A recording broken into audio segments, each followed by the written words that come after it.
Another Victory Monday, another Mike Giardi Monday, another Pats and Affairs podcast, part of the distinguished, dapper, discerning, daring, dedicated, dazzling CLNS Media Network. Patriots win 25-19. You and I did not travel. We'll get to that a little bit later. But I enjoyed this game. It was fun. There was a lot happening. I think, as we'll get into here with the film, there's a lot of things you looked at and go, eesh, it could be better. There's a lot of things that need to be done. But I think I said before this game, I don't really care how you won. Like, just back up what you did against Buffalo. Keep the line moving, if you will. Continue to win. And they did that. So, there were some style points offensively, but in general, it's just like get out of there with a dub. And they did. And that's, 3 in a row now, matching the 4 wins of the last 2 years. I mean, it's a pretty good place to be here in the middle of October. This game was right up your alley. Like, you could still be cranky, but Yes. They win. Maye has a good game. We've got stuff to talk about, as we always do, obviously, on a Mike Giardi Monday. We're going to go through all the film, why they won, how Maye played, the stuff you missed on offense, because this is back in the title today. And there is so much here that I have from like a play calling standpoint, some of the offensive line stuff, some of the defensive stuff, and the adjustments that they made. So you can go like, hey, the Patriots won by 6 in New Orleans. They were favored by 3.5. And big picture, like, to me, it was important that it was not a letdown. You did not play down to your opponent. And you didn't get furious with the worst officiated game I'd ever called. And we're going to do that, but also dive into the minutia. And let's just hit on the officiating right away and get settled. Yes. Well, you and I texted, right? You texted me and I was like, I just don't do it very often. Like, very rarely do I want to just go on social media or even like when I'm writing a story, like talk about the officiating. Cause like the guys are still deciding it. There was so many freaking bad calls. I mean, just mind boggling stuff. Like, I honestly, like that reminds me of something Big Jim Murray would say on the afternoon show. He's like, put him in jail. He wants all the referees put in jail. He thinks they're all crooked. Well, after this game, I don't know how you doesn't that just a little like, what were you guys betting on this game? What the hell was happening? I would not trust Adrian Hill to house it for me. Like, I don't have kids. I will soon. And I would not trust him with any of that. His whole crew, he couldn't even stand in the right direction to announce it to the TVs. There was an instance where he was about to announce the penalty with the camera was on the back of his head and his ass as he's talking somewhere else. Like, oh, no. Oh, I got to say this. He got turned around. It was kind of like his excuse when he did the pool report to Mike Reese, which I still don't understand. I don't know what you were saying. You had time to come up with a story. At least come up with something that, hey, would you believe this if I told you this? And the other guys go, yeah, go with that one. That wasn't a good one. It was a lead my column. Like, look, we have Amelia Earhart. We have Jimmy Hoffa. And then we have whatever evidence there is that was offensive pass interference. They're just things that will never be found and mysteries that will never be solved. The one thing I'll add to this, because I tweeted a lot of those clips and was like, oh my God, at the point I was like, does my feed look like I'm a homer right now? Because I had the same no excuses attitude as you with refereeing. Like, I just think it's a waste of everyone's time. I get why we're mad. I was mad. I wasn't rooting for the team. I just said, this is bad. And then Bob Ryan, the legend, living legend, to have his book, read it for like everybody else, years and years. Twitter yelled at me. And for a split second there, I wanted to go hibernate with all the Bears and not see you or the sunshine until March or April because he's the best. And so, I don't know. Like, let's wrap on the big picture here because you ready for an analogy that I'm just going to stretch so incredibly thin? Sure. Go for it. Okay. So, in the sense of like these games we've been used to the last 4 or 5 years, okay? But the Patriots would lose these, right? And now they finally start to win these again. This weekend had an awesome family event, and it was with my in-laws, make a bunch of raviolis, everyone gets together, there's an assembly line, everyone leaves with a ton of food, like very Italian event, start drinking wine at 10 a.m., not self-included, go have a good time. And at some point, either that day or the night before, for the folks in this family that were listening, there was a discussion had where everyone's sitting down about supermarkets, okay? And everyone's like, oh, Costco. Oh, did you get Costco? Like, oh, love Costco. Then someone goes, I'm at Trader Joe's. Trader Joe's. It's like guys naming old baseball players from the 90s sitting around, guys naming dudes. Someone goes, oh, Whole Foods. Oh, I'm not really sure about Whole Foods. There was one person there who is my wife's first cousin once removed. 15-year-old girl freshman in high school. And she didn't say a word, but I knew exactly what she was thinking, which is, what the F are you guys talking about? I will never sit around discussing Costco versus Trader Joe's. Oh, you got to go early. Yeah, these days are busy. Oh, I got such a great deal. This is the most boring thing I've ever heard of. And yet, there I was, someone who was once 15, thinking the same thing as she did 20 years ago, going, oh my God, I'm doing it. She was every Patriots fan watching these games for 20 years. The last 5 years was me going, oh my God, I'm actually doing it. You're losing, you're playing these games. Now, thankfully, all of us get to be Benjamin Button and go back and say, the Patriots can play a bad team. They can have bad officiating. They can be on the road and all these different things happen. And they're going to be the calmer, more disciplined, better football team. And they get out of there with a win. Hands clean. That was refreshing to me.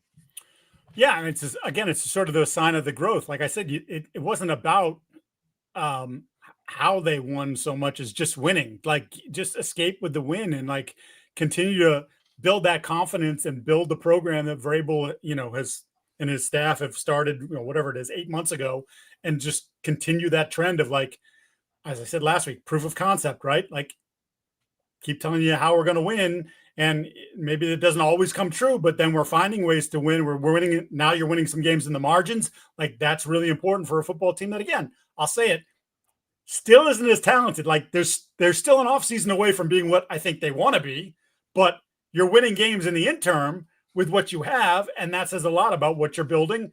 And, obviously some of the key guys that we're going to get into that are on your football team that are making a lot of plays. So here are the big stats. We always do the big five, and we always remind you, if you want your questions answered, just drop in the chat right now. We'll be monitoring, and at the end, Mike and I will have Let Me Have It, our segment where we hold back. There's one little thing the other guy said. Then we pocket it, and we pull it out and just yell at the end of the show. And then right after that, we get to your mailbag questions. But big picture, turnovers. Here are the 5 things. Patriots had 0. Big goose egg. Saints had 1. Explosive play rate. Patriots 8.6%. Pretty good. Saints 5.9%. That is a sneaky big number for this defense. And even against a non-explosive offense, you just had to make them earn it. Success rate, Patriots 49%, Saints 46, about even. Red zone efficiency, Pats 0 for 1, Saints 1 for 2. And these 2 numbers were the most surprising before I got to the rewatch. Defensive pressure rate.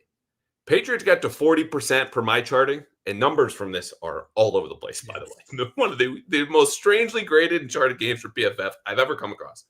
The Saints, though, and I agree with PFF on this exactly, 48.4% pressure rate. And this wasn't the Buffalo game last week where you're like, yeah, there were some breakdowns or generic like pocket closing. That's your fault, Morgan Moses.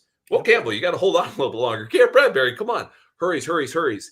And, of course, that leads us to Drake Maye, who I think these next 2 segments are one of the same. Why did they win? And how did Drake play?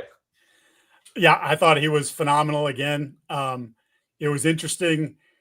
I think as he continues to grow, the thing that I've been most impressed by, because the physical stuff is awesome. Like we got crazy about it last year because he would do things and you're like, oh, that ball he uncorked down the sidelines, the Kayshon Boutte, or this run, or the play against Tennessee to tie the game. Like, oh my God, there's not a ton of guys that can do that. But his mental growth, really since Pittsburgh, and again, we could include Pittsburgh, Andrew. We could include Pittsburgh, if not for the 2 turnovers, has been off the charts. Like, I go back, that first game, I think I said 14 plays where I had like, against the Raiders, where I said like inaccurate throw, bad decision, whatever it was, and even balls can be completed. I don't think I have 14 in the last 3 games total, which says a lot about how he's playing, the confidence with which he's playing, the confidence that they have in him now, as Mike Vrabel said. And obviously you got to trust the quarterback. He's got the ball in his hands, but like, you can play conservatively with your quarterback and claim you trust him. They're not playing conservatively. They trust him to go out and do it, and he's doing it. He's doing it at an incredibly high level. He's doing it efficiently, and he's making all the right goddamn choices, and that is like so impressive from where we were, 3-4 weeks ago. Don't curse now. You just lost about 25% of your base there with that comment, which came to your defense last week because they didn't like me cursing. And I'm gonna try to go clean here. But I think I might have said ass once, which is like always like yeah. I mean, I think you hear ass in PG movies. I'm almost bored with how we have to talk about him now, which sounds so remarkably spoiled, but not in the sense of I'm over the Drake Maye experience, right? This is now 2 years of going, this kid is good. He's going to be great. Just wait and watch. Okay. And I feel so vindicated. Don't need to remind anyone ever again that you, me, Phil Perry, Nate Tice, whomever else are at the front of the hype train. But there's just something to be said for a guy who is no longer tested by defenses like these. And I don't mean, oh, Brandon Staley's going to play cover 6 and he'll spin down to cover 3. And you just got to sift that out. It's a guy who needs to be tested by the best defenses in the league. And he'll have bad games and he'll slip up because that's what young players do. But here are some numbers. Against the blitz, right? Problems for quarterbacks. Can you get the ball out quickly? Can you do it accurately? Do you know where you're going to go? 7 of 9 for 89 yards, a touchdown, and 1 scramble for May. Okay? Man-to-man coverage. This is what Bill Belichick played against Tom Brady when he came back. This is what Bill Belichick played against Patrick Mahomes year after year after year. Drake Maye, 7 of 9, 114 yards, and 2 touchdowns. Like, there's a part of the disguise, which, by the way, there was no low-hanging fruit here, or very little of it, I should say, for Maye, and that their play-action rate went down almost in half with McDaniels, which I think is smart because you turn your back, the picture changes with the changing safeties, takes you a little bit longer. That's fine. He got this done with just traditional quarterback notes that he played perfectly from the pocket on time accurately. And then off platform with all those hurries that we just talked about, like, oh, it's like the 5 Ds of dodgeball. And then the last one is just like dominate and dunk on you downfield with these giant throws. Like this, it was just awesome. So when I say I'm bored, I'm not actually bored. I'm excited to see him be tested in a way that will show us more than what he did against Carolina. And then on Buffalo is obviously different, but not a great defense. And now obviously New Orleans. He made some just absolute killer throws when he was on the move.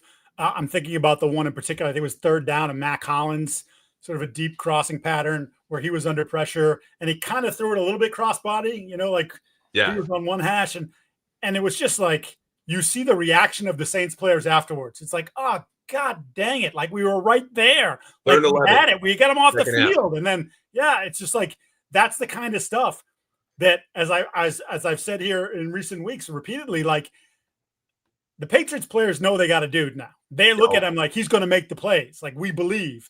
And now the other guys are like, damn it. What we saw on tape is legit. He's real. And like, he's doing backbreaking things to us when we have you on the cusp. Like his success rate in some of these 3rd and long situations over the last few weeks has been awesome. Like, again, I don't have I'm sure I have the particular numbers, but like those plays are so backbreaking for a defense. You're like, we got him right where we want him. We're going to get a punt. It's going to be 3 and out. And next thing you know, the damn drives continued. That was an 18-yard play. That was a 20-yard play. Now we're at midfield. Like, Jesus, like, how can we get off the field against this guy? And then that leads you to the next part of that question, the next part of that is like, Josh Allen does this. Justin Herbert does this stuff. Like this is the sort of the conversation, the air that he is, it's still early, but the air that he is starting to breathe in a little bit is right there.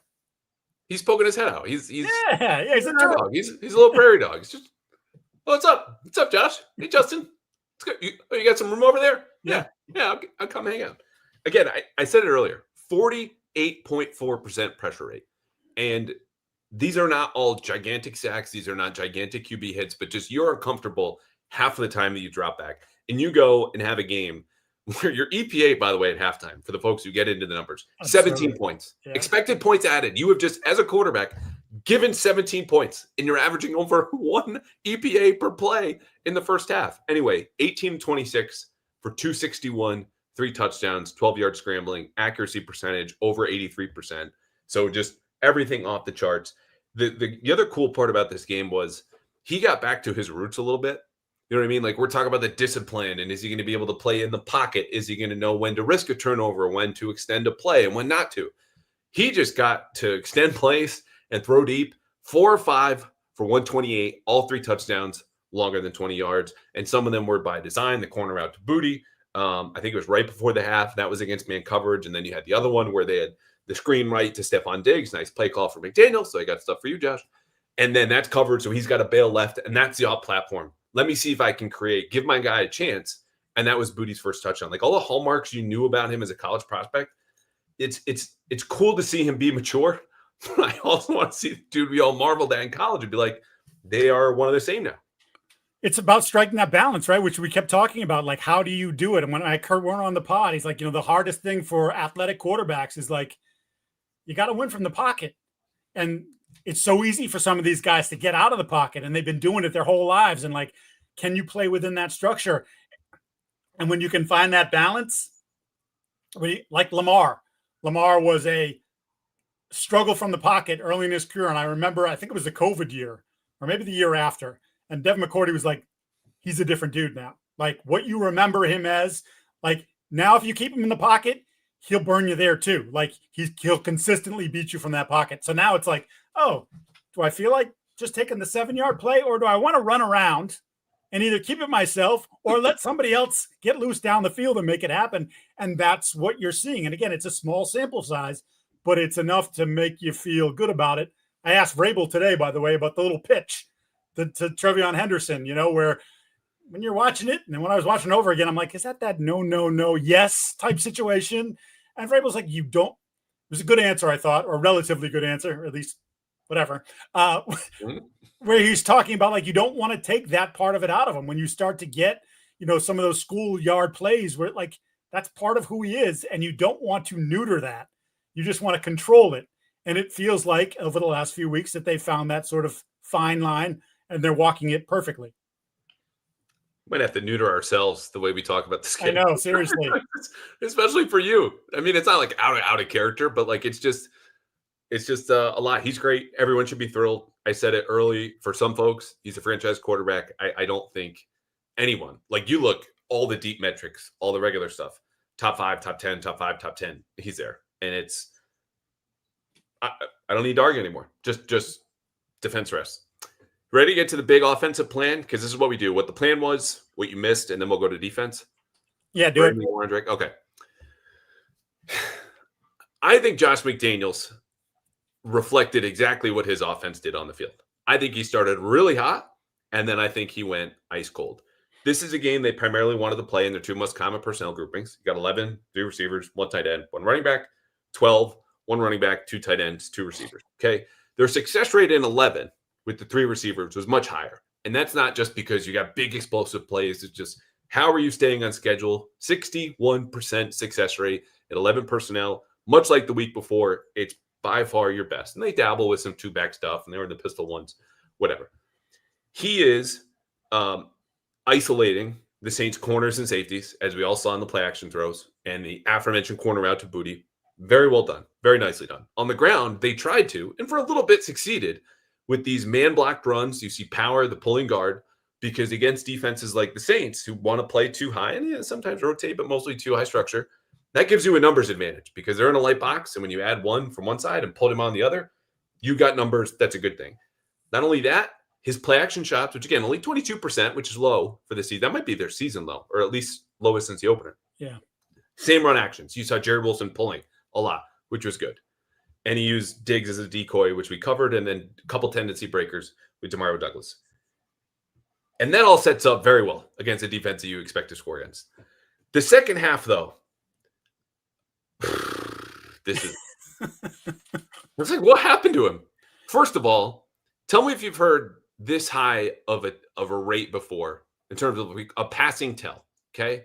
When they were in shotgun, and I would bet you anything the Saints were looking at these numbers at halftime, but this is for the full game. When the Patriots were in shotgun, they threw the ball 92% of the time. That's 24 to 26 plays. When they were under center, which is always going to be more running the ball, 72% run rate. And when they were in 11, that efficient personnel grouping, okay, spread it out, get pop on the field, get Matt Collins or Stephon Diggs, 84% pass rate. So this was very often as simple for the Saints as just, where's Drake Maye? Is he under center? Boom. If he's in the shot, if he's in the gun, that's it. 24 to 26 plays. You rarely see that from Josh, but that is a huge obvious tell that every team is looking at.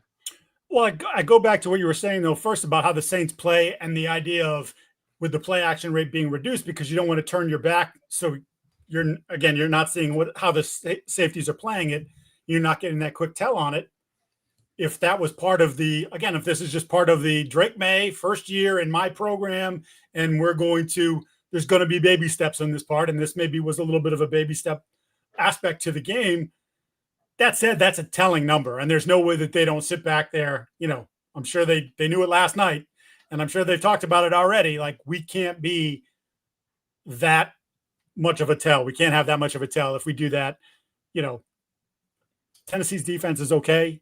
Cleveland's defense is real. Whether they want to keep playing in 2 weeks, I don't know, because once again, they don't have a quarterback, but that's a different story for a different day. But like, those will be the things where you face a team like that, you probably can't give it away that much, because someone like Jim Schwartz with Myles Garrett and those types, they'll eat against you.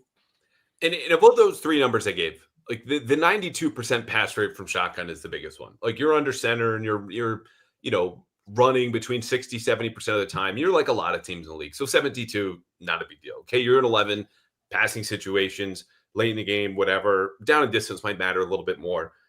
84% still high for 11 personnel in terms of your pass rate.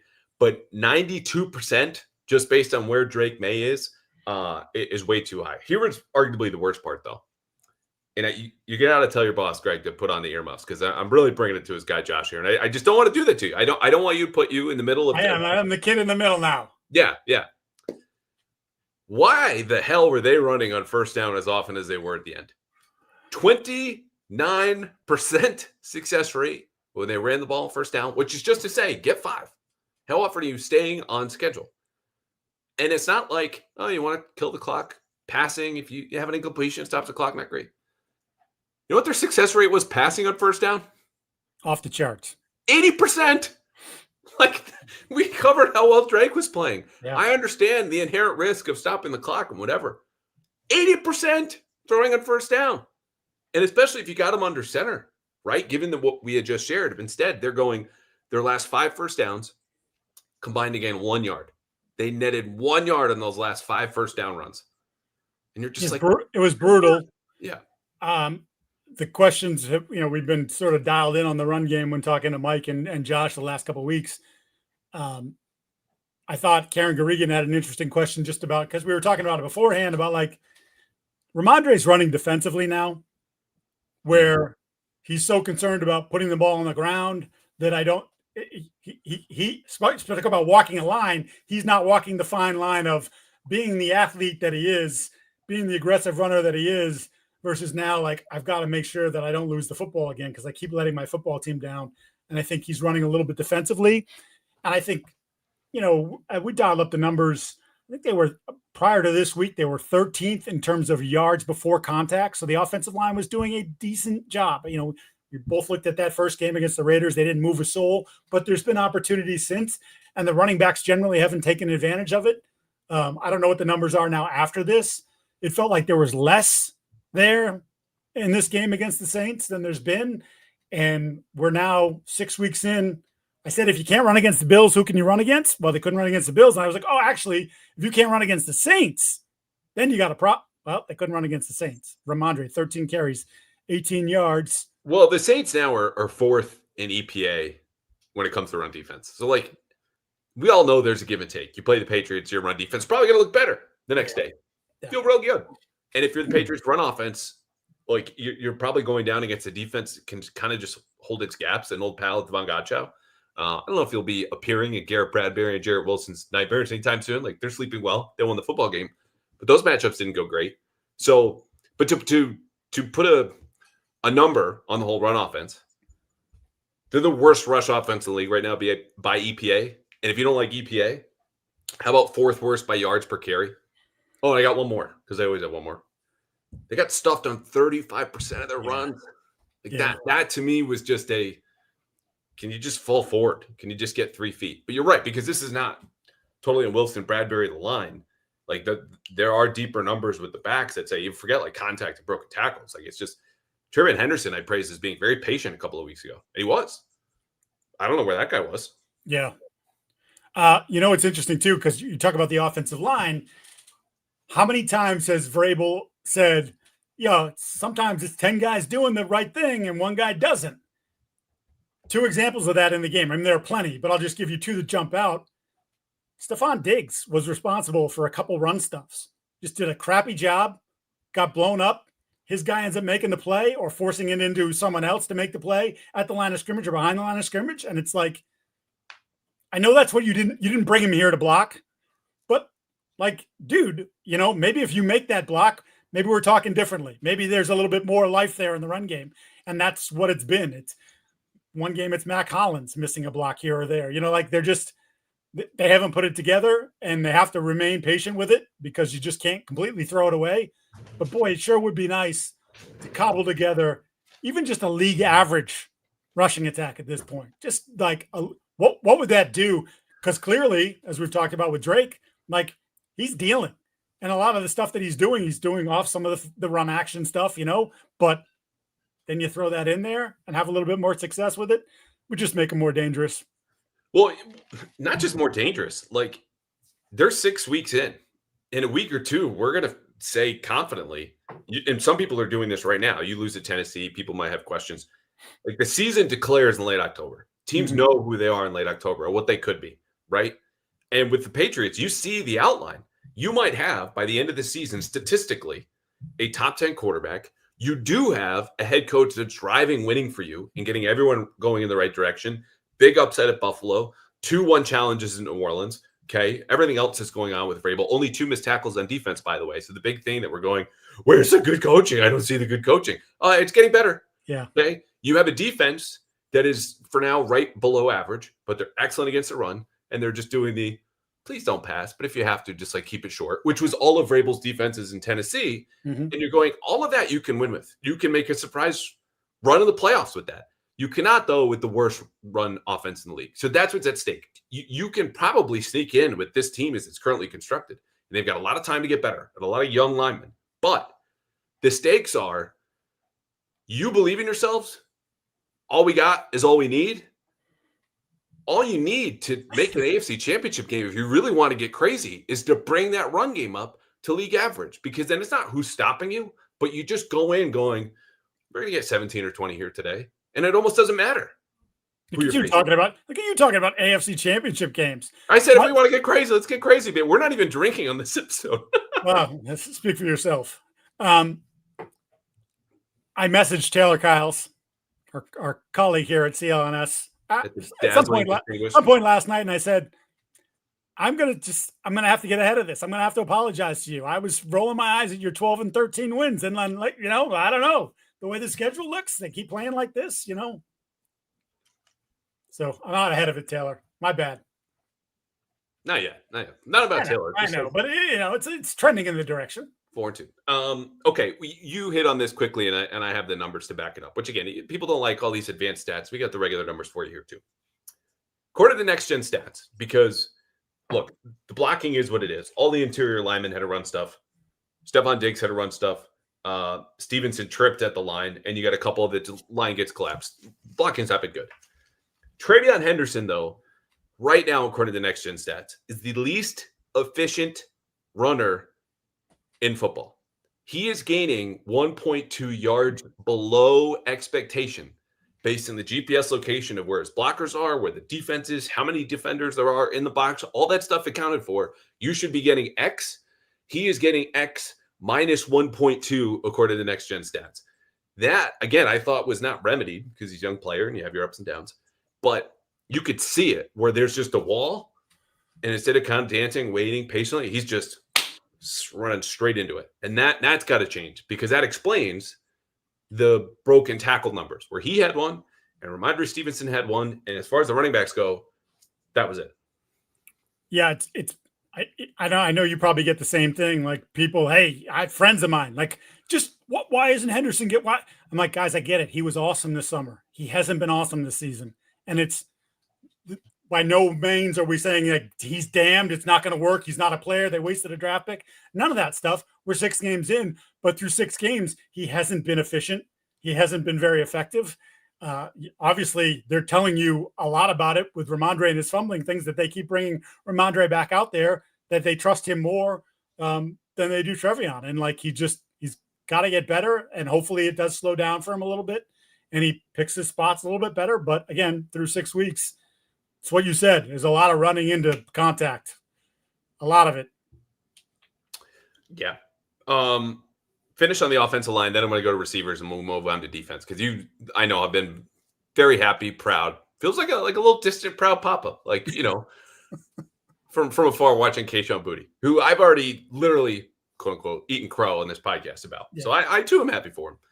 Morgan Moses, I had down for 4 hurries. So when we talk about the pressure rate, where those came from, Jared Wilson 3 and Will Campbell 2. Everyone else was 1. That can be expected. That was standard. Moses and Wilson were the issues here today. Do you have anything else on Wilson? Because there were more blown blocks than the 3 pressures I had in the 1 run stuff, where like he just gets it cleanly and then May gets the ball out and you're like, no harm, no foul. But the grading as far as the coaching will go, we'll say that's down. Yeah, I mean, I had him for 9 negative plays. The next closest guy was, both Bradbury and Campbell at 6.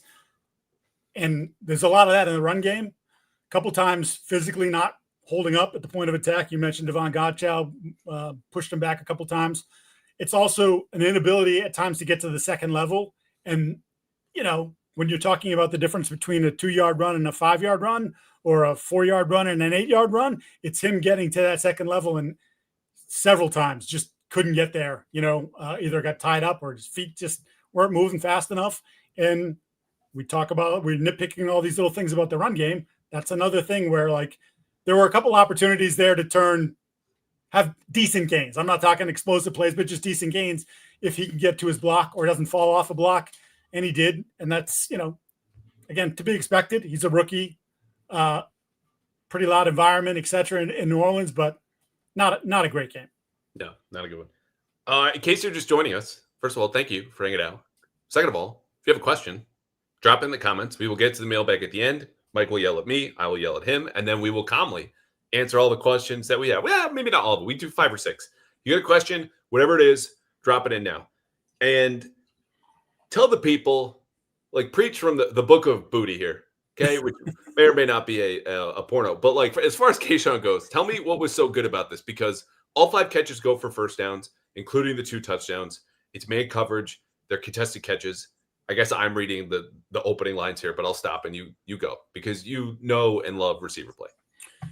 Well, so the touchdown when he wins the jump ball, if you will, with Kool-Aid McKinstry, inside release, a lot of hand fighting, a lot of contact, and would have been easy to sort of just, all right, I've taken my guy out of the play, but the ball's not coming in my direction. He fought to get over the top of him and quote unquote stack him. And as Drake steps up into the pocket, it was an easier throw to Hunter Henry, but it was like, I trust my guy in these spots. And I think that's something that's critical. And Boutte talked about it after the game. Like, we trust him to make the plays. He's trusting us to make the plays. He put the ball up there and said, go get it. And he got it. It was just a really physical, strong play. He said himself, like, I'm not the fastest guy. I'm not the quickest guy. I have to win with some of my strength and size. And he did. Same thing on the, what essentially is the game-killing play, the third down completion on the back shoulder. Just physicality. It's like he posted him up a little bit there, like give him a little bit of the ass, strong hands. And then what I love about him, you want to talk about learning? Obviously, you remember his first year. Twice he couldn't get his feet in bounds against Philadelphia in a game that they could have won and lost in the opener with Mac Jones. And then we never saw him again the rest of the year, basically. Whole shot against Buffalo, stays in bounds, keeps the clock running. In this case, gets his feet down, gets his ass down. Knew, like, we want to keep the clock going here. Just a really smart play. Like, I don't know what his ceiling is. Like, some people, he's just a nice player, man. He's making plays for this team. And to his credit, to Pop Douglas's credit, their name's not getting called a bunch, but they're staying ready. They're staying involved. And then when their name did get called for Pop in the last couple of weeks, and obviously for Boutte at any point this year when they throw it to him, he's making the plays. I want to get you a T-shirt that just says Kayshon Boutte's ass because I think those are 3. He gave him a little of the ass, a little cheek.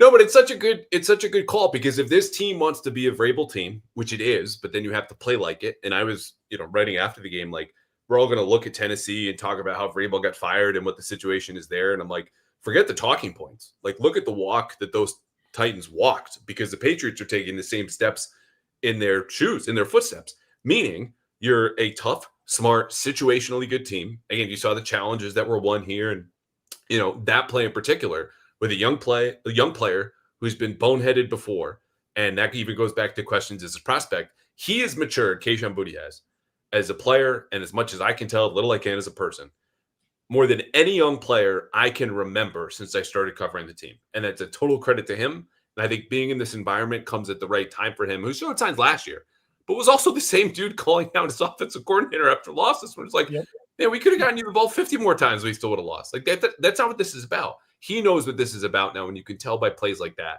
especially coming off of a couple of weeks where he had 3 catches in Buffalo. I don't think he had that many versus Carolina or Pittsburgh, and now bounces back, or Miami for that matter. Yeah. And is doing big things in a huge spot, and of course back at home. Great for him. Yeah, I love the like I said, being ready. Like they've talked about it, but he's actually walking the walk and doing it. And I loved his comments after the game, Andrew. To your point about the maturity, some guys when it's always somebody else's fault, right? Like I didn't pan out at LSU. You could say, well, it was the coaching staff and the change and the quarter, like whatever. No, he's like, for 3 or 4 years, I wasn't in the best place, and I'm out of that now. Like I went through some adversity. I'm on the other side, and I give him credit because, the gambling stuff, LSU was so happy to get him gone. Like, remember he was going to stay, and then he ended up going, and they were like, there was a parade on Bourbon Street. They were so excited he wasn't going to be there. Come on. And well, to his credit, like he's come a long way in the last couple of years. Yeah, he's a lot more in shape. Him and Stephon Diggs had all the catches that May made completions for. Like whenever it was man coverage, they had a completion, it was going to those two, which says a lot about the trust and obviously some of the matchup piece. But like, who are your best receivers? The guys who make more catches than everybody else against man coverage. Coaches get you open versus zone. Players get open on their own versus man. You saw that. Pop Douglas, by the way, everyone wanted to throw him away. And the Patriots did for a little bit. I think he only played 14 snaps, okay? And that might have been his high for the last 3 weeks. I don't know the number. Forgive me. What I do know is it is awesome to see him run that route as well as he did on that touchdown. One of the best of his career, okay? 53 yards down the middle. We all watched in the opening drive. And for them to also get him in space. So, like, you had the tendency breaker. You took the shot. It went as you wanted, but you also know who this guy is. And I just think his yards after catch, which I said time and again, is the low-hanging fruit that they cannot ignore as good as they've been passing the ball over time. You need that easy stuff. And you saw it on a bubble, and you saw it on a quick out. And then he just does the rest because he can do that in a way that no other guy can. So when you get him involved with Diggs and Boutte, we're going to be a little more tight window pass catchers. Give me the jitterbug who in space is an automatic 5 more yards because that's what he was again. Second week in a row with the sort of the bubble / swing, if you will, to him. And then Kyle Williams on both plays, making a nice block for him in front. Credit to the rookie. But, like, get him the ball in space and let him move a little bit because he is quick. And I think we talked about that during the course of the summer as we got into the season. Where, like, he's a different slot than, because everyone's the Jots in the slot machine, like all the slot receivers that he's had. He's different. They tried to access him this summer on 3 different levels. Like, that's not what they were doing with Wes. That's not what they were doing with Julian. He's a different kind of guy. He's not really that. He doesn't really necessarily fit the hole that people were trying to put him in. But if you can figure out ways to get him in that space, he's capable of taking advantage. So we haven't talked about the tight ends. I know we said we'd end on the receivers, but us not talking about the tight ends got us in a little bit of trouble, I heard. I didn't think this was a great Austin Hooper game. I think you still saw some toughness there from Hunter Henry, but also some of the second level blocks where you're like, you strain a little bit. You get a little more urgent getting there and hold it. Again, things I can never do. Like, let's remind ourselves of that every once in a while. As I say it like this is easy, just to go take Tamar Davis and move this, several time whatever Pro Bowler and say, you're going over here now. Not great from them. But part of it is circumstance, part of it is game plan matchups. It's just like the reason we haven't started or gone in the middle or ended with them is it's kind of what it was, as I saw it. Yeah, I don't think I'm going to get any messages about leaving the tight ends off the studs and duds off the studs list. I will say, and I know, like, look, you have to present different looks to a defense, but I swear, anytime you take a tight end and tell him to block an edge of, say, Chase Young or Cam Jordan or Carl Granderson, you don't win. You don't. It's a pressure. It's a guaranteed pressure. And that happened again in the game off of Hooper. And I think he was supposed to have maybe some help from Will Campbell, but I don't know if he got beat so fast that Will couldn't do anything to help him or what, but that didn't go well. So I'd like them to launch that play into the sun. Yeah, there's smaller stuff. It's just not worth my time. I don't know. I'm looking at when they were in 12. Like it just doesn't really matter. And sometimes they're in 12 and it's 3rd and long. I'm like, who are you fooling? This is not a jump ball.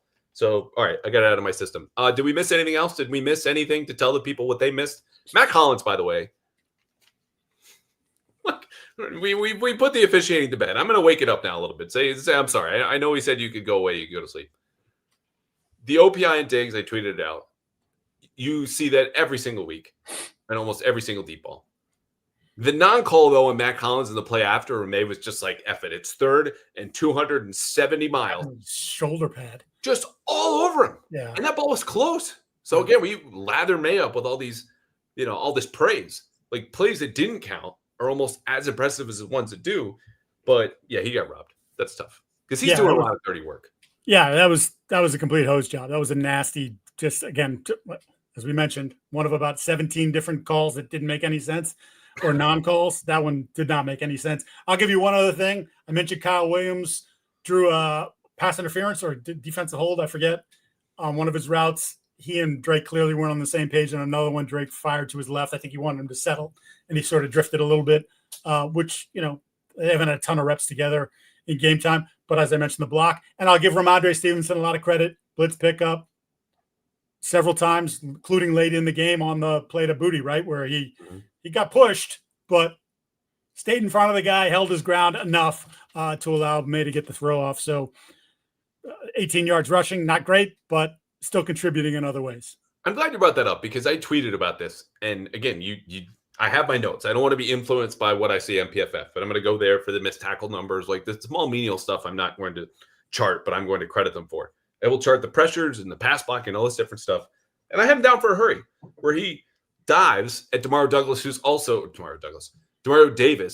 also diving. And because Demario Davis flies like Superman at Drake Maye, you're like, okay, that's a pressure. But Stevenson had a good cut block. Anyway, he's passing off a stunt, which I tweeted this clip with Will Campbell, which I never see from a guy who's just in blitz pickup.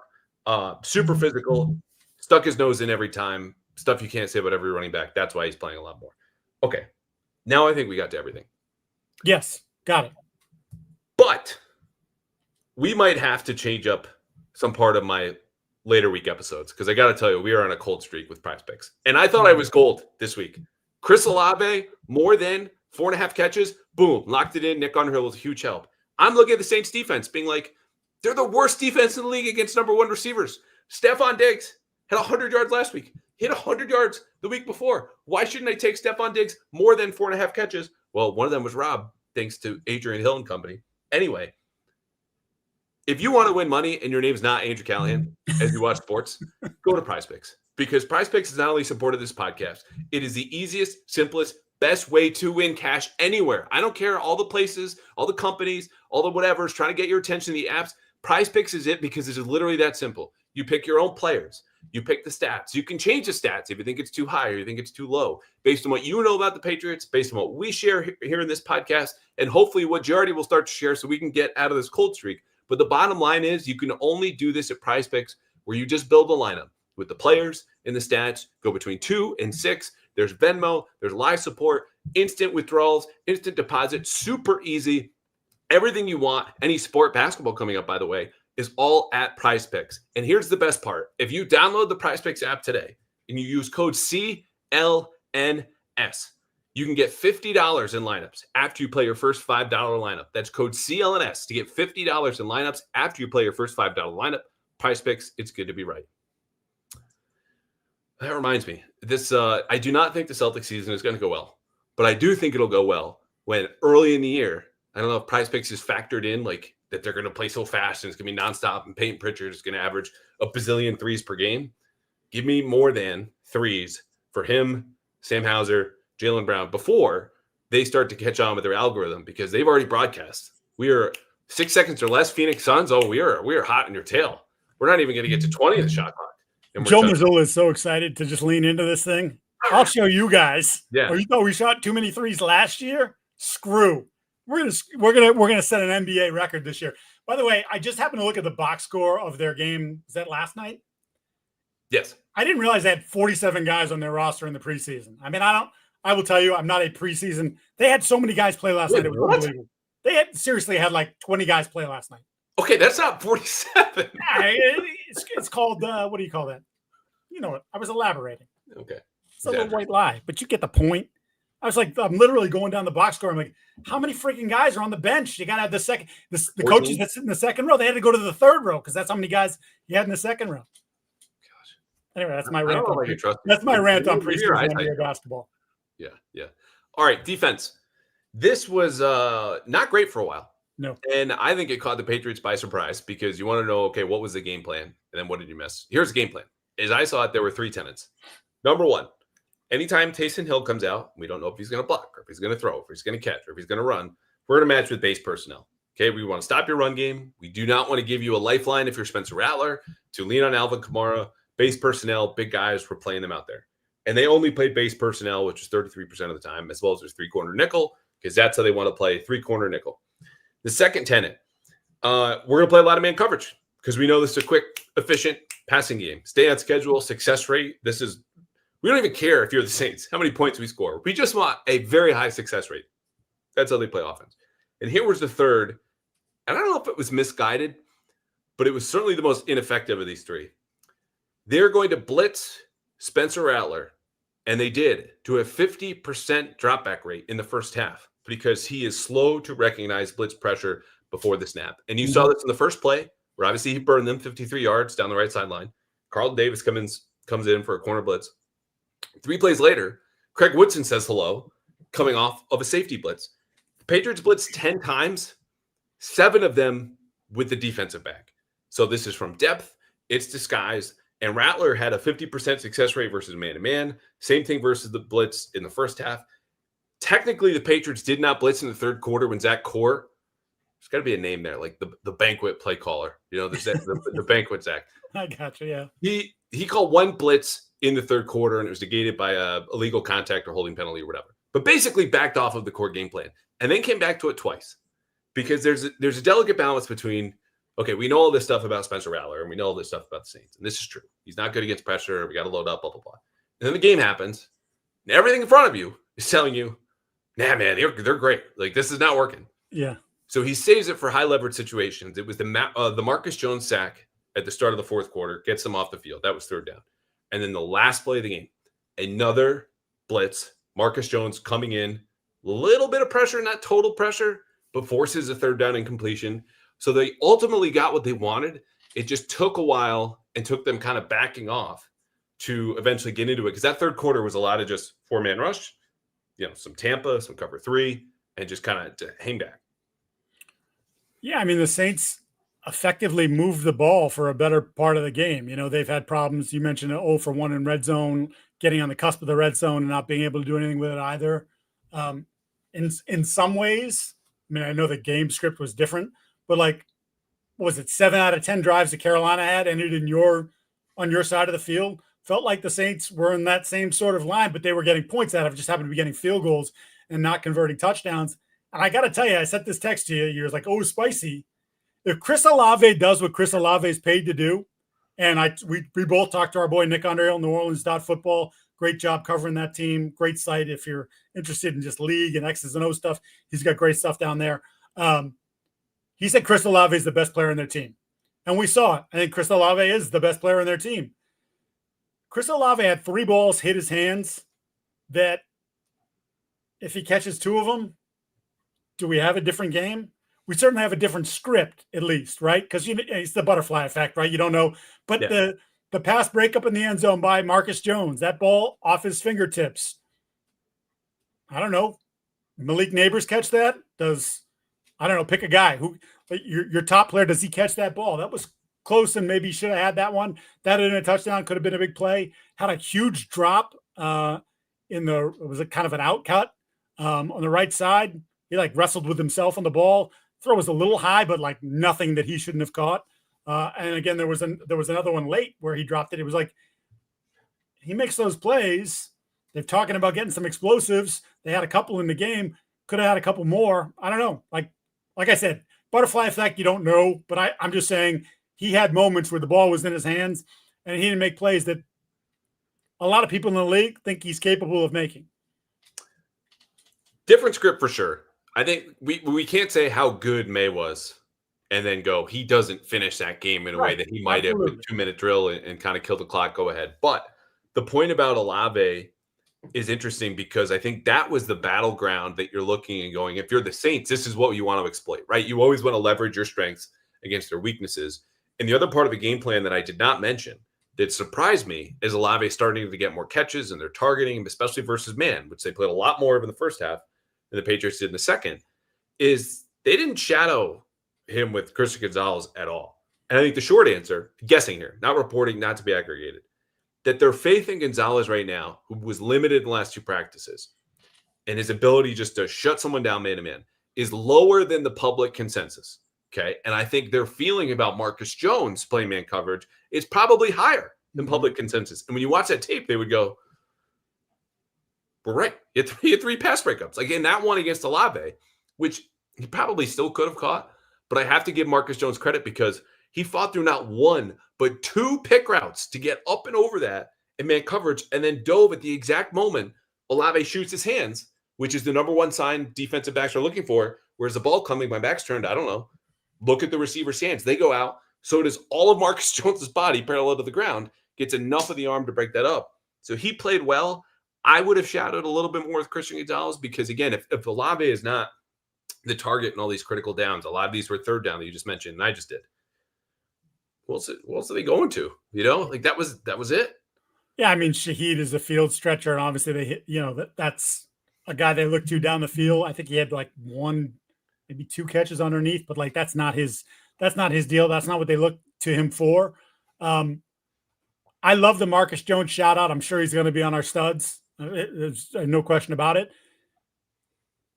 We came out of the combine thinking strongly that the Patriots were going to get themselves a new nickel corner. That they, for whatever reason, whatever they saw on tape or whether it was the injury history, they looked at Marcus Jones and said, not for us. Now Marcus Jones is the captain and is playing at this really high level, helped swing a game against Carolina, making big plays. The interception against Buffalo, 3 pass breakups and a sack in this game, like just playing terrific football. And it's like one of those guys, we saw it in person, better than we thought. And then you get into the season, you're like, it's even better than we thought it was going to be. Like that's how it's gone with him. So, he's just had an incredible start to the year for sure. You know what he is, Mike? He's just a football player. No, I saw the tweet. He's just a football player. He is. People want to use him as a receiver still. How is that like the height of compliments in this sport? Is you just state their occupation. Like, and this is not a knock on football. It's just the way that like some coach speak, if you just sit with it for a second, because it's just taken, or sometimes it's the way it's delivered is like, oh, you're so right. I'm like, yeah. If you like that's I know what his contract looks like. He's not getting paid to hand out hot dogs. Like this is you have 68, 69 guys on your roster who are quote unquote football players. That's but he in the sense though of like this most basic compliment that truly like someone tells you, man, you're a player. You're like, oh, not you're a writer. Like you said that to me. I'm like, that means like I don't suck or I suck less than most people is what you're saying. But yes. Marcus Jones obviously can play offense. I think everyone knows that now. Plays defense and special teams and just the man-to-man skills. Look, again, I would have changed things differently. He played very well. It starts with him. Can I give you another guy who played well? Yes. Who swung the game in the fourth quarter, and I have been, I was going to say banging on, but we don't want to start anything else that shouldn't be aggregated. Hammering for poor play. Christian Ellis. Yeah. Christian Ellis, he was awesome. Yep. Tremendous. And I don't know what the correlation is. We talked about this a little bit last week with some more of the traditional 3 linebacker stuff that they've done the last 2 weeks since Devai's been back. Something clicked in his brain. He is playing faster. It's carrying over to when it's he and Spillane together, and you have your normal front, like making tackles in the open field, had the terrific pass breakup, 15, 18 yards down the field, the diving deflection of the ball there. And then the punch out was awesome. I also love the shot of him and Juwan Johnson talking about it. And it'd be like, Yeah. I'm telling you, I knocked it out. No, you didn't knock it out. No, I'm telling you, I knocked it out. And then when the play's over, he's like running off the field, like, I told you. Just a great play. And this is the thing. When I said I didn't get it, you're seeing the flashes of that speed and athleticism. That is probably why when Vrabel and company popped in the tape and said, like, yeah, we want to keep that guy. This is why. Yeah, I mean, Jack Gibbons doesn't make that play, and he's someone that I was saying early in the Buffalo game, or not Buffalo, I think Carolina tweeted, like, yeah, because Christian Ellis had a terrible opening drive against Panthers. Yes. I was like, Gibbons should just be started. Like, I get the athletic discrepancies. He's got better instincts. He's a better tackler. Not over the last 2 weeks. Christian Ellis has been awesome, and he's. Yep. It was funny watching him talk to Juwan Johnson, who I've actually spoken to a couple of times. He went to, you can probably fill in the blank with the college since I'm referring to it. Not a great week for them, by the way. No. Think about that, man. Like, what was it? 15 days ago, they were ranked second in the country. And then 3 losses, including one that went to overtime. 3 losses later, $49 million buyout of your head coach. And just, wow. We are in hiding. Yes. But no, so very nice guys. And Christian Ellis, too, I want to drop these anecdotes when we can. Like, I talked to him last year for a story. And sometimes when you get guys who do not talk to reporters a whole lot, and they see us in the locker room, but we're not going to bug you, or you just kind of say, hi, how are you? How's the family? We'll kind of clam up and just do the cliche thing. And I'm just trying to get in, get out. I just don't want to do any harm. And he opened up about how at the time, Drake Maye, DeMarcus Covington had really helped him with his overthinking on the field.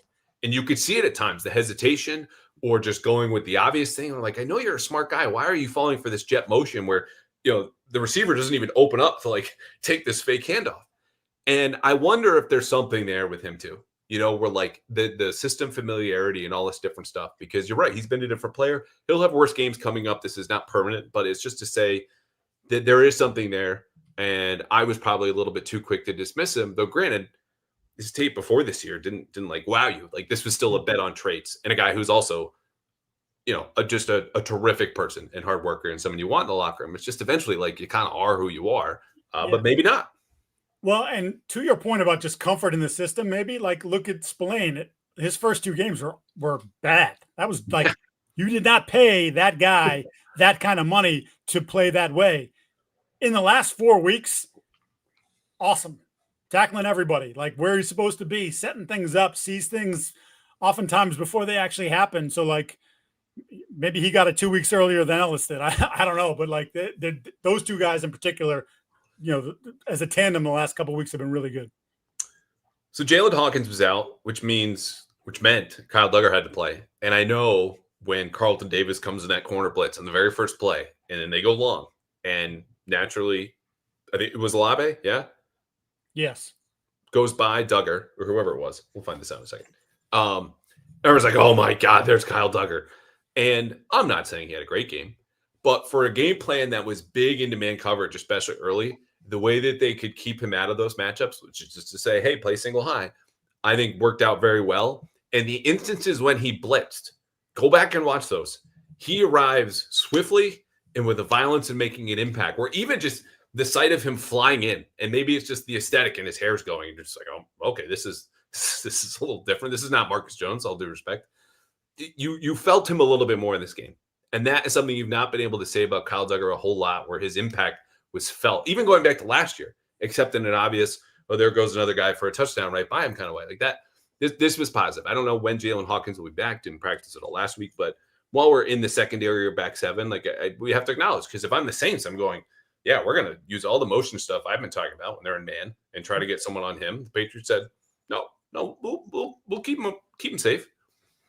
Yeah, I mean, and in the first play, like he just, I think he thought that the ball was going to come out quicker, and he sort of he got flat-footed a little bit. It was almost like he was expecting a 15-yard stop or something, or a comeback or something of that sort, and runs by him. That's just a terrible way to start the game, but to bounce back and the physicality you're talking about, like he knocked a guard on his ass at one point. Like he came downhill, like we've seen him at his best when he's capable of, and really bleep stuff up. He was bleeping some stuff up in the run game. And to the guy next to him, Woodson did the same. several times on run plays, getting up in there, sticking his nose in there and making plays. So that was a good level of physicality from both those guys. You know what's funny when we do this? Because it hit me as I was filing this, 3,000 word novel to my boss. The Like, opus. "Hey, thanks again. Yeah. Like the side of the ball that played worse, you typically find more good stuff to talk about. And that's this defense right now. Whereas offensively, it's just like, oh, the run game and this, and except for Boutte and Diggs and May, you're like, oh, this isn't really that great. Like they gave up a lot of yards. Should have given up more points to the Saints. Like why didn't that happen as far as the Patriots go?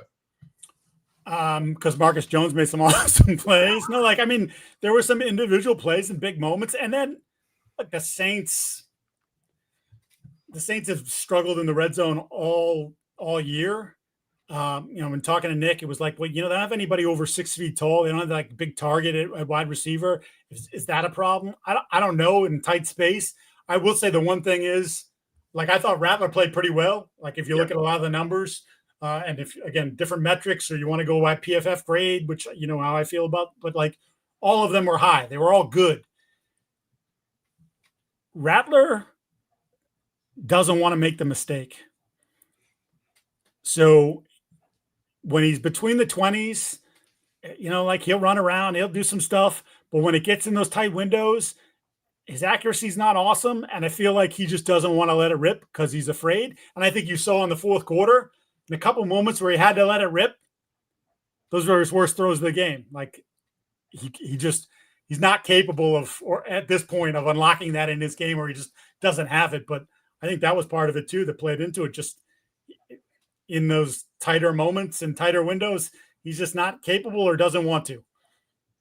It was such a good point by Nick, which I don't want to elaborate here, because he was saying Rattler understands he's like fighting for the job. So for an offense that is built around getting numbers advantages and getting the ball out of your hand quickly and just don't screw this up and we will slowly march downfield the way that every Kellen Moore offense is slowly marched downfield. I'll just be a cog in the system, and then you can't kick me out of the starting job. So I think that idea of, like, I know what's at stake for me personally is going to affect how I play, which isn't to say selfish. Like, he completes more passes, it's better for the Saints. But it's something where you can see it with coaches who want to keep their job by the way that they maneuver personnel. You play the young quarterback, you do this, or the GM makes a big trade. And you're like, they're not ready for this. They're not a piece away. Quarterbacks, players can kind of do the same thing. Yeah, and it's funny because his reputation coming out of South Carolina, like, oh my gosh. But like, there's a toughness to him. Like, he'll stand in there. Like, he's got the Baker like moxie. The Baker Mayfield like moxie just doesn't have the same, even coming out of college, didn't have the same level of highlight tape as you will of someone like Baker does. But he's got Tyler Shuck. They draft him in the second round. Like, they keep losing football games, even if he continues to play at this level. They're probably going to have to go and say, we have to find out about this other guy, because we know you and you're fine, and you might be a low-level starter in this league, or a clipboard carrier for 10 years, which is a great way to make a living. You get paid pretty well to do that. But like, eventually, if you're not willing to cut it loose, they're gonna cut you loose. Yeah. All right. We are going to cut loose soon. So here are my last two things here. I think part of the answer to my own question about, okay, why didn't it work for the Patriots? I think Kellen Moore outcoached Zach Core, and like that man-to-man game plan and the blitz pressure, and how they were trying to win and disrupt the timing. It was a lot of space plays. It was out of the hands quickly, picking the right matchup. Sometimes the coverage was also just soft. Like, there's just free access, meaning, the corner's 5 yards or more behind. You just throw it to his guy. And if we pick up 3 or 4, fine. But that's the easiest yards that you could pick up. Callahan, Kayshon, and Landry factored into the rush plan, where they were sometimes on the same side. And this was good. I had Kayshon down for 4 pressures. I had Harold Landry for 3. There was definitely stuff here where I don't know exactly what they saw in protection, but sometimes it's a lack of athleticism when you have 2 edge guys. Again, Landry on the inside, Kayshon on the edge, versus Barmore and Milton Williams on the opposite side. Like, matchup stuff, whatever, was cool. Quiet for Milton Williams, who was sick. 1 hurry for him. Barmore had 1 hurry and a run stuff. And then otherwise, just kind of a hurry here or there. Kyrus Tonga, though. My dude. Run stuff, draws a hole, just could have drawn another one. Yep. Big smile on his face. The last thing I have, though, is something I've said before, because the Saints didn't do this a ton, but they did it early, which to me says it was a concerted effort. and this was run left at Chason, and they averaged 5.8 yards when they went left. And there were even some instances where the Patriots went to base personnel and they put Landry off the ball and flipped Chason away from the left side and put him on the right. This is right before the Taysom Hill touchdown. And so there was like a little cat and mouse game that didn't sustain throughout the whole game, but you just know teams are going, hey, Chason's a really talented player. We know why he was drafted. We know why you signed him. It's not to play the run. So we're going at him. Yeah, and they had a lack of personnel, right, with Jennings and Keion White both being inactive. Not that Keion White's playing well, so that's not necessarily a good option at this point the way he's been playing. But it's clear. Like you watch the tape, they're like that. We're gonna go at that guy, and we're gonna move him. He's gonna come too far inside, or he's gonna blow an edge. Like he's someone that can be taken advantage of in the run game for sure. Studs and duds time. Pretty easy, right? Boutte, May, Ellis, Spillane. I put Pop on there, and I will say Gonzo, because even if to your point, like they're still not throwing at him. Like they just don't. And Spencer Rattler probably not the one who's going to test him, but I think he gave up one catch, maybe. Yeah. Marcus Jones. Yes, duh. I mean, you've already raved about him. That dog could not get out of your mouth fast enough. That's what happens. You scribble writing down at the bottom of the page. Duds? Duds. Give me Morgan Moses because I had him down for 4 hurries. Give me Travion Henderson. Again, leaving a yard 0.2 on the table according to Next Gen Stats. Okay. And you argue with them about their process, but I trust them and all their GPS technology enough to mention it to you. And then I don't know. I was gonna put Zach Cord in there and like I kind of get the game plan. It didn't work out. Not saying it's bad, good process, bad result, but I didn't love how easy it was for the Saints, I was thinking, and I was going to text you at some point during the game, and I held off. Is this the curse of the Callahan column? I'm just saying, you wrote us a nice little feature on Zach, gave him a little love for the job that he's been doing, and then maybe it went to his head. Maybe he put that right. Maybe that was actually, he didn't have the call sheet. He had your story printed out, and he was too busy reading it and wasn't making the proper adjustments. It's good have been. It's amazing though. That is one example of it just does not matter what you put on the internet. People are going to respond with whatever they want to say, whether it is pertinent or not. I'm like, no one said this is a good defense, but he's gotten better. And you look at the blitz calls, you look at the success rate, like the way that they're handling things. Never mind that Buffalo scored the fewest points they had in a calendar year. And then their offensive coordinator the next day, as you said on this show, was like, yeah, we were trying to like figure out some of their structure stuff that they had never shown before. So no, I don't think Zach Cord should be going to Ken. I don't even know if he's a good defensive play caller. But the first 4 weeks, the way he's picking things up after 5 years coaching defense, hell yeah, he gets a feature, but that might have been the last one. Son of a gun. I would put the 2 rookies on the left side too. I think Wilson more than Campbell, I think. Yeah. But Will had some moments there. Again, I'm holding him to a higher standard. 4th overall pick. But the man got a win in his home state. He went to Saints games. Was he crying, by the way? I think someone said he was crying coming off the field. I didn't. I saw a video of him coming off the field. Didn't see that. I don't know. Good for him though. Good day to be Will. Yeah, absolutely. I still feel like we're missing somebody, but I don't really have much more, if at all. I don't think we are. I think we nailed it. Yeah. Oh, second half, Josh McDaniels. Oh, yeah. Well, I mean, you went in on him pretty hard at the beginning. Yeah. My boss has texted me. My boss has texted me like 4 times already. Tell that Callahan. No. 92% pass rate out of shotgun. It's not that bad. Yeah, 24 to 26 plays. It's totally fine. Yeah, sure. Walking the onside. We're about to pass. Still open. Anyway, leftover thought or look ahead. You pick. Look ahead, right? Mike McCoy been named the interim head coach for the Tennessee Titans, who've dismissed Brian Callahan after 23 games, of which he won 4, which is as many games as Mike Vrabel has won in his first season here with the Patriots. Judging from the people I'm talking to in Tennessee, not everyone knew this was coming today, even though Callahan has not been good. and there may not have been a plan already in place, which is why there may have been a delay and why McCoy was named the interim head coach. Amy Adams Strunk, the owner, as typical, will talk to no one. She talked to the team reporter about the Vrabel firing for 4 minutes and 56 seconds, and that was like the only public speaking that she did on that. But they're a mess. I do wonder, and I don't know how you feel about this, but like this does throw like, okay, this is Callahan, this is what he does, this is what his system is, and now you have Mike McCoy, who's a 2-time failed head coach, who I thought retired. Honestly, I completely forgot about Mike McCoy. Didn't even know he was still in the game. My bad. Now he's in charge. You're not going to change a ton of stuff. Obviously, you don't really have much time to change a ton of stuff, and you have a rookie quarterback. But like, is there now a little bit of a wrinkle of like, what's the is this more like a week one, the unknown sort of thing? I think that lasts for a quarter, right? You could have a totally new game plan, and you're going to bench some guys that maybe Brian Callahan liked, and then that lasts for a quarter, and you still got to play your stuff because you can't install an entirely new system. Plus, I think like there's a kitchen sink game, but then there's also I'm trying to install what I want to do and run. And if Mike McCoy thinks this is his audition, you cannot be what's his face who used to go for it on every fourth down and just like live this effort coaching attitude. Guy from high school who is since gone.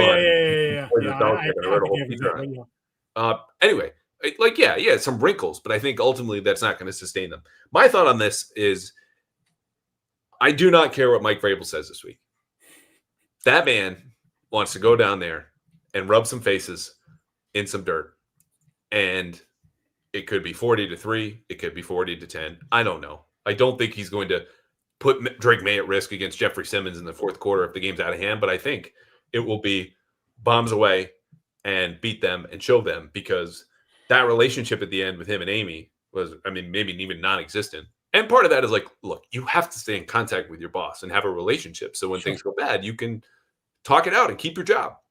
I don't think he did that very well in Tennessee, if at all. But he also went 6-11. At that point, you got to know anything's on the table. They made a mistake. Firing him is to the Patriots' benefit, and I think he's going to let them know it's a mistake. And he wears it on his sleeve, though, so maybe he does cough it up. He didn't do it today, but I just know Sunday, whatever said, that's the goal. So I went to his press conference today. He was asked the question, and he said, there's going to be a lot talked about it. It's not, it's interesting, I'm sure, to everybody, but is it important for the game? No, obviously you're playing between the lines, and my guy's better than my scheme better than yours. That's what's going to decide it. But I wasn't planning on writing this today. I was planning on saving this, obviously, but he got asked about it because it's obviously a huge story. And I was like, I can't ignore this. So I'm going to quickly send some text messages to former Titans that I happened to cover when I was at the NFL Network. And one who was currently still playing got back to me in faster time than my son gets back to me. Beckett, you're watching, I know, like when your dad texts back. It's weird he texts me back. Yeah, I know. It's kind of crazy. And he just said he didn't want to get too deep into it, but his text to me was, Vrabes isn't going to go there to win by 3. He'll want to remind them that they chose wrong, end quote. And it's exactly what you said. That whole thing left a mark on Mike. And I think we saw the way he felt about Bill and some of the Patriots stuff and reveling in the automatic clock runoff off the penalty that him and Stretch came up with before the game, doing to Bill what Bill had done to other teams and kind of cackling about it on the sidelines, just like they decided to throw to Marcus Mariota when the Patriots had thrown to Tom Brady in the game. Brady, by the way, hurt his knee on that play and wasn't right for 6 weeks. So I really hope the juice was worth the squeeze there, Bill. Although they probably won the Super Bowl. 7 years later now. Yeah, well, whatever. But they threw it to Mariota later in the game, and that was a definitive, our guy's more athletic than yours. Yeah. F you. Yeah. So that's very much in his personality and wheelhouse. And I think that player, who shall remain nameless, who knows him very well, would be right about. He might be on my list. I mean, your list is way longer than me outside of New England. That probably in New England. But there's someone I want to ask who I think might be straight up with me. It's just, yeah. You know what, too, is going to happen? It'll be all week. Interesting, not important. To which media would say, well, if it's interesting, it is important. That's our job. Yeah. Which Vrabel doesn't care about. That's fine. They'll win. I don't care if it's 10. I don't care if it's 20. I don't care if it's 40. And in the locker room, it'll be, oh, he wanted to do this for Vrabel. You could tell he really wanted this. And it'll like the truth will set them free at that point. Well, think about Stephon Diggs. We just lived this 2 weeks ago. Yes. It was like, it's going to be a little bit emotional because I spent time there and I still know the guys there. But then, like, no, it's not personal. It's nothing personal. And then they get him on the field after the game and he's like, it was personal. Then when we get him, like, shortly thereafter, no, it wasn't personal. No, dude, your revelation came on the field and you're full emotions and staring down the crowd every chance. Or when you did your Instagram live. Which, by the way, is not – like, we're calling this out because it's going to happen. Like that, there's no judgment attached to it. If there's judgment attached to it, I applaud it. Man, if we could all go back to the same place that we worked, who fired us, and then sometimes you can't show up and be like, "You made a mistake." Okay, we would all take it. I am rooting for that. It's a good thing. I think it's a cool thing. Also, just honesty is good. So it's not. No one's making fun of Vrabel. I think this is bad. No, it's like a competitive spirit. It's how certain people are wired. Like, oh, I'll show you. I have no problem with that. I am 100% on board with it. Yeah. Okay, let me have it. You had the Patriots in the AFC Championship game. I'm already getting texts about it. Our good friend Mike Reese is like, he thought I said it, so he's like, "What have they done with my friend?" Thinking that something happened to me. I'm like, that wasn't me. That was Callahan. I just said if you're going to take it to that point, like there are a lot of wins available currently when you look at the schedule. That's it. That's not bad. It's not bad, but you and I converse often enough, well, period, but also about things taken out of context and clips. And like, look, we can all have some fun. I don't know. Whenever I pick up my phone as I just did and I open Twitter, I hope that's not 20 plus, all of them reacting to our good pal Savage Sports or whomever else wants to clip something and post it, because it started with let's get crazy. Like the stakes of them getting a good run game are that you don't have a fatal flaw. You have areas that are an issue. Jared Wilson, Will Campbell, some play calling stuff in the second half of the offense, and Zach Core being a young guy. This is not guaranteeing anything, but like it's get myself in trouble again. Where's awful announcing? Where's the aggregation?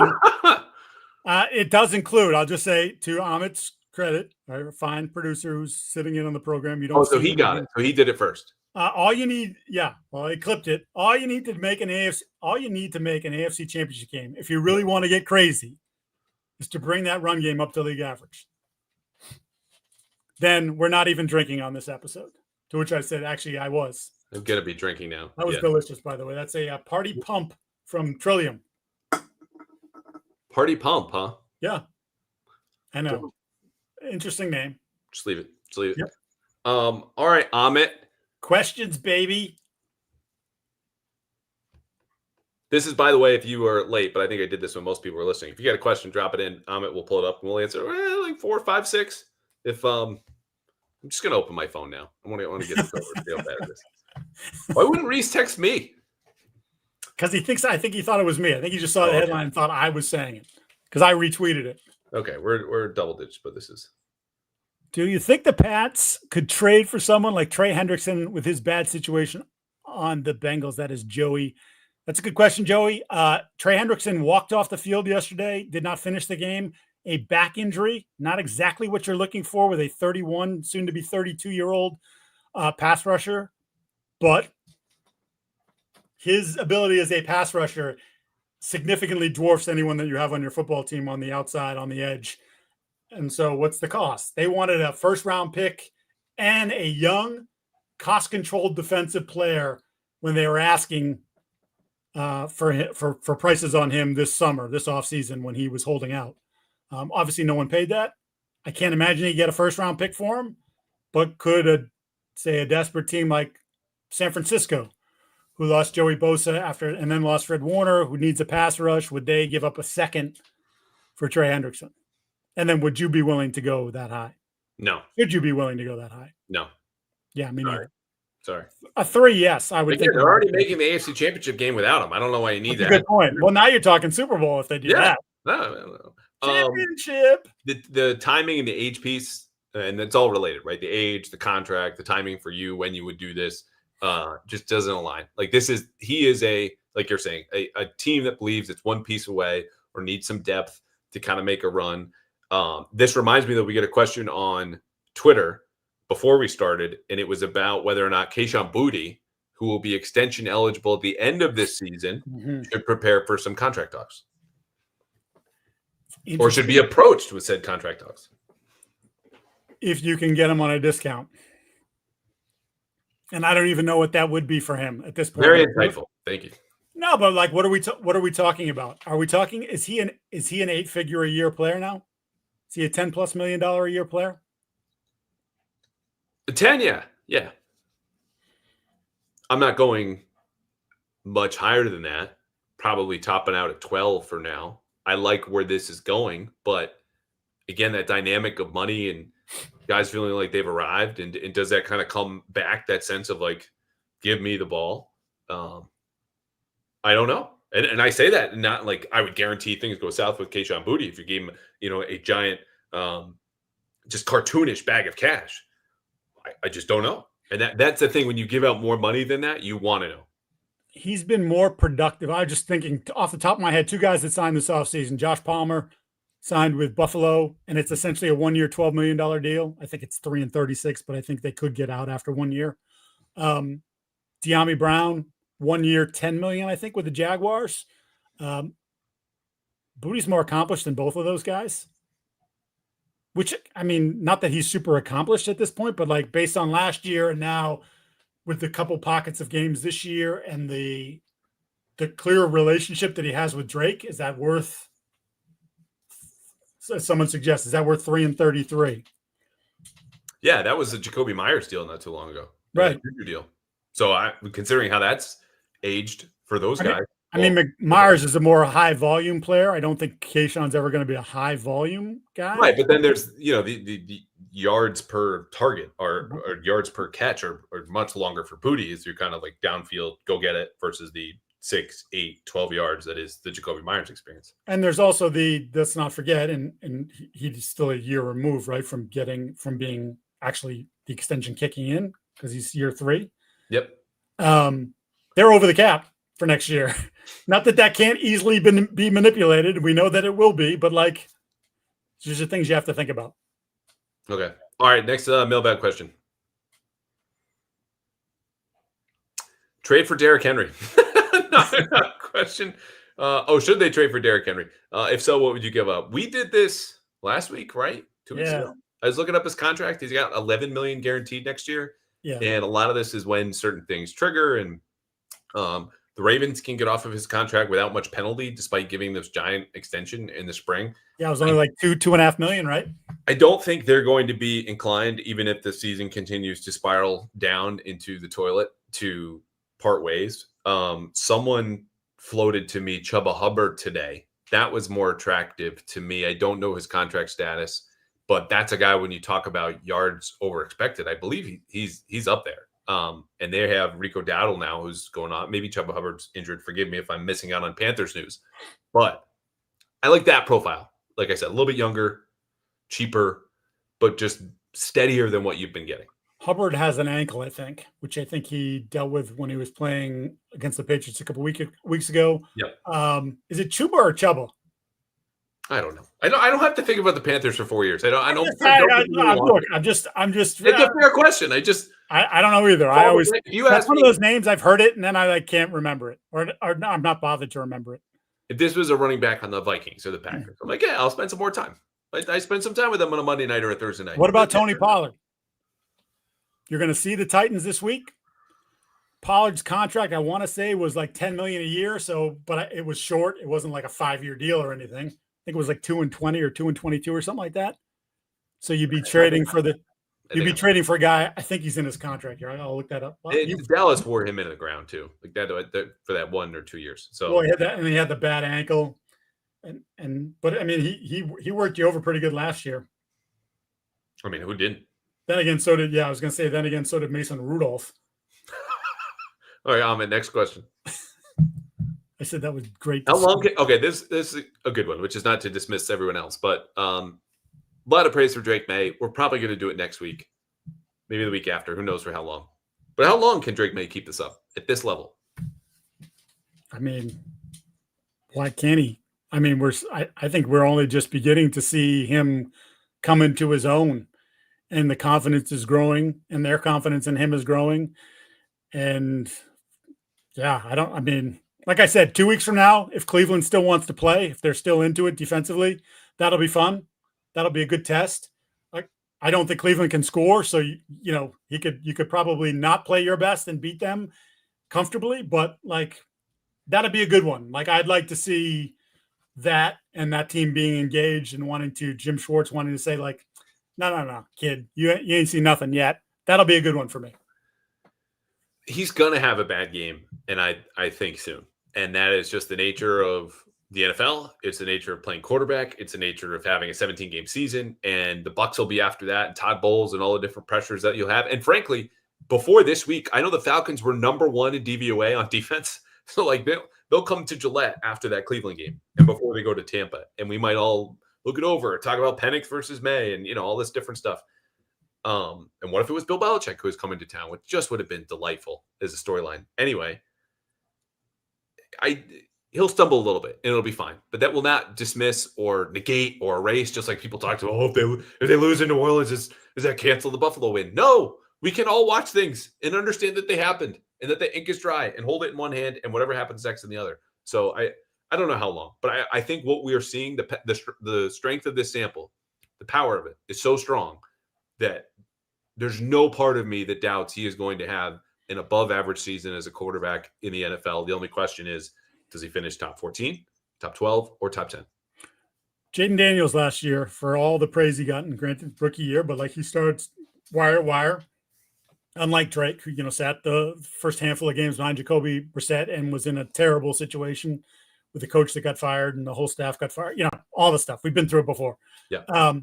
He had a 3 or 4 game pocket there where he was, it happens. I mean, he was a little hurt, which, it's part of the package of Jaden Daniels. He's a slighter guy, but like, it's going to happen. Drake might get banged up a little bit, and then the play might suffer a little bit. Like that's just part of a 17-game football season and having to navigate it. But yeah, I think we've only just begun.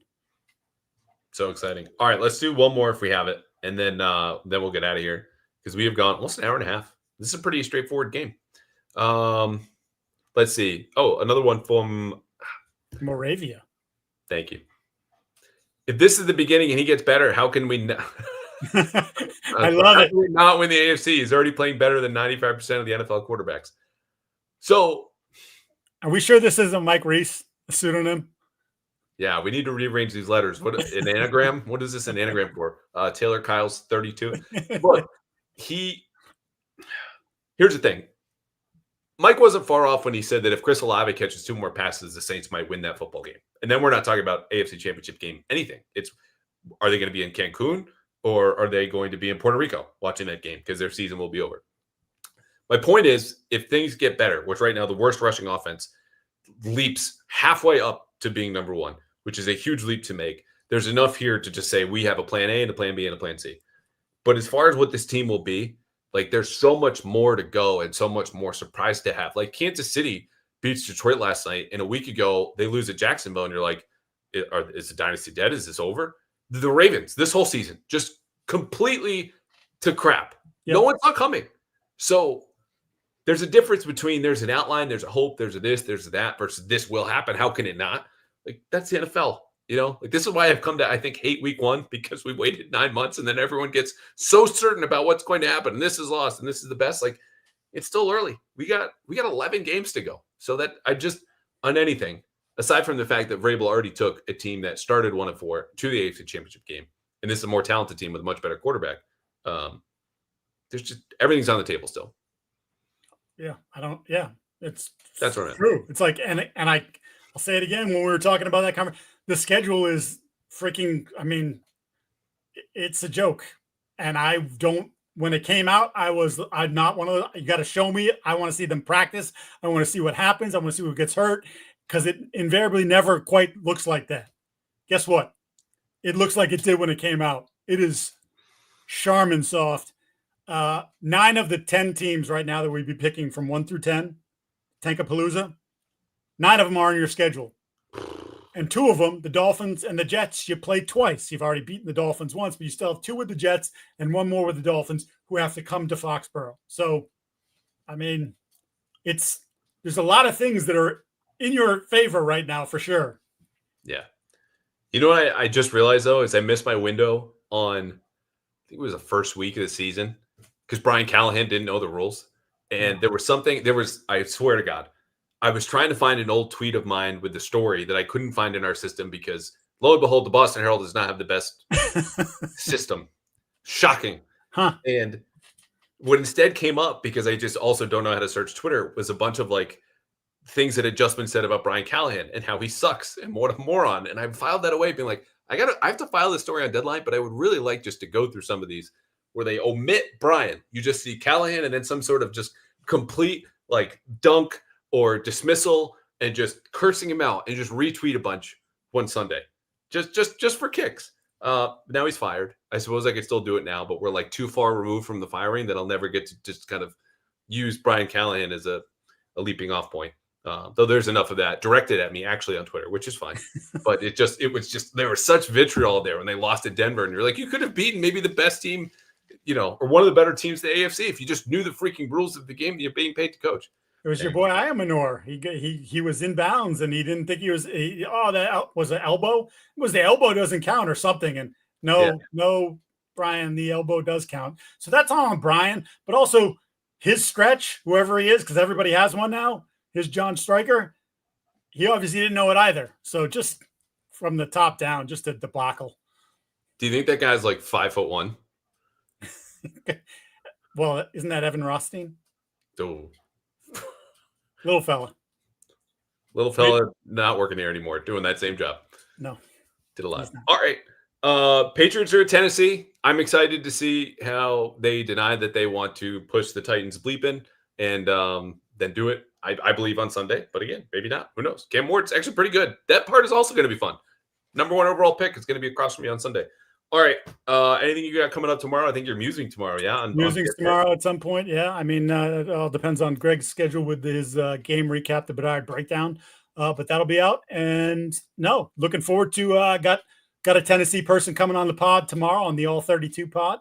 So we will have a long conversation about what the hell is going on in Tennessee, and then feelings about Mike Vrabel and what kind of reaction he gets going back to Tennessee, and just how much regret there is in Nashville as he coaches a 4-2 Patriots team that will be favored.